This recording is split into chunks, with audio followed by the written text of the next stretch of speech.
Hello there. For my final speech, I chose to touch on the topic of drunk driving, of course. Forgive me for the clutter of space. It's all I could work with at the time, but I was trying to make do. Um, yes, I chose to touch on the topic of drunk driving. In this presentation, I will touch on the causes of drunk driving, the effects of drunk driving, how to combat it, how to spot it, how to just hopefully, wipe it off completely. Without further ado, let's dive right into it. Let's stop drunk driving. First, we're going to start off with this. I'm pretty sure if you have been driving for 5 to 10 years plus, you have either seen drunk driving, somehow been a part of it directly or indirectly, or just been affected by it in any other type of way. Almost 89% of most road casualties are caused by drunk driving. That's a lot. That is quite a lot. Drunk driving is probably one of the top catastrophes to happen in America. And sadly, it is more common in America as well. I'd say due to the drinking ages here, possibly.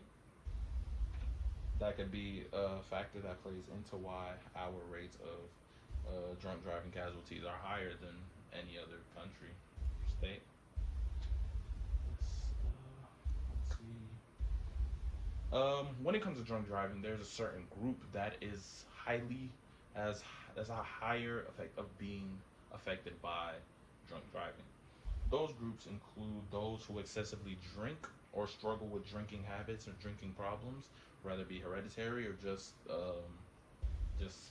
just something that they picked up because of certain life experiences or just anything that they're going through. Also, those that misuse alcohol, of course, are at a higher risk for accidents on road. The dangers of it. Alcohol has been known to, of course, slow down your reaction timing, impair your vision and hearing, um, you know, mess with your cognitive mind so your impulses are not as fast, and those are things that you need on the road just in case there's someone that may be in the wrong. If all your senses are slowed down, you will have a higher chance of also, getting into an accident, whether that person's at fault, you're at fault. You don't have that same reaction time because you are unfortunately intoxicated, so you can't react to, avoid the problem. Also, of course, as mentioned before, altered judgment as well. If you are intoxicated, and let's say there's someone telling you don't drive, you are intoxicated, you're going to feel that you have the ability to drive. That is the alcohol. You're going to feel that you have the ability to drive. You're going to just ignore everything that they're telling you, even though it's for your well being. You don't know any better because, of course, you are intoxicated. Always have someone there with you if you go out to drink, and always have a designated driver if it's not going to be you to avoid casualties on the road going home or coming back.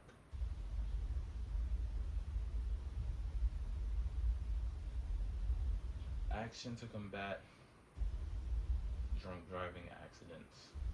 There are many groups that have been formed to come up with solutions to stop drunk driving and try to put a reduced number on the casualties that happen with drunk driving. There's a group called that goes by the name of Mothers Against Drunk Driving, aka MAD. It is a group of mothers, citizens. Is a, I'm sorry. It's a group of citizen mothers that have been affected by drunk driving in some type of way. They formed this group to, of course, to combat drunk driving and try to put a stop to it. Hopefully, especially common in teens. Drunk driving happens the most within teens or young adults because that is around the age where you start being able to drink. So moving on. Another clinical action you could take for drunk driving is medical help. A doctor, physician, anyone, if you let them know you are having a drinking problem, they can provide you with certain remedies or solutions to help you,